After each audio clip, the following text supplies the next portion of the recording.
খুবই মর্মাহত। আমাদের পার্টি অফিসে কালকে আগুন দেওয়া হয়েছে। তবে আমরা পুলিশ বাহিনীর প্রতি কৃতজ্ঞ। তারা অতি দ্রুত সময়ের মধ্যে এসে পরিস্থিতি নিয়ন্ত্রণ করেছে এবং পানি দিয়ে আমাদের অফিসের আগুনটাকে নিভিয়েছে। আমরা নেতাকর্মীকে বলবো আপনারা শান্ত থাকেন, আইনের প্রতি শ্রদ্ধাশীল থাকেন এবং আমরা মনে করি যে অনেক মহল বলছে জাতীয় পার্টিকে ব্যান করার জন্য। আমরা মনে করি আমরা কোনোভাবেই সন্ত্রাসবিরোধী কোনো কাজ কখনো করিনি। ওই আইনে বা বিশেষ ক্ষমতা আইনে আমাদেরকে ব্যান করা বা আমাদের কার্যক্রম নিষিদ্ধ করার কোনো আইনগত দাবি উঠতে পারে না। পাশাপাশি আরপিওর মধ্যে যে ধারাগুলো আছে, যে কাজগুলো করলে আরপিও একটি নিবন্ধিত দলের নিবন্ধন বাতিল করতে পারে, তার কোনোটার মধ্যে জাতীয় পার্টির কোনো অভিযোগ নেই।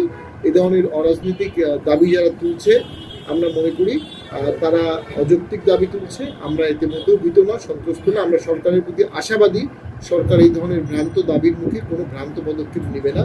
আর আমরা জাতীয় পার্টির নেতাকর্মীরা সারা বাংলাদেশে সদা প্রস্তুত থাকবেন। আমাদের উপর যদি কোনো আঘাত আসে আমরা সেটা জবাব দিতে হবে, নিয়মতান্ত্রিকভাবে শান্তিপূর্ণ আন্দোলন করতে হবে, প্রয়োজনে সবাইকে ঢাকায় আসতে হবে। আমরা মনে করি জাতীয় পার্টিকে ব্যানের একটি চক্রান্ত হচ্ছে, তবে সেই চক্রান্তটি নস্যাৎ হয়ে যাবে বলে আমার মনে হয়। আমরা সকলে জিএম কাদেরের নেতৃত্বে একতাবদ্ধ আছি। দেশের স্বার্থে, গণতন্ত্রের স্বার্থে, জনগণের স্বার্থে আমরা কাজ করছি। এই দেশটা আমাদের সবার, সবাই মিলে দেশটা গড়তে হবে, সবাই মিলে দেশকে বাঁচাতে হবে।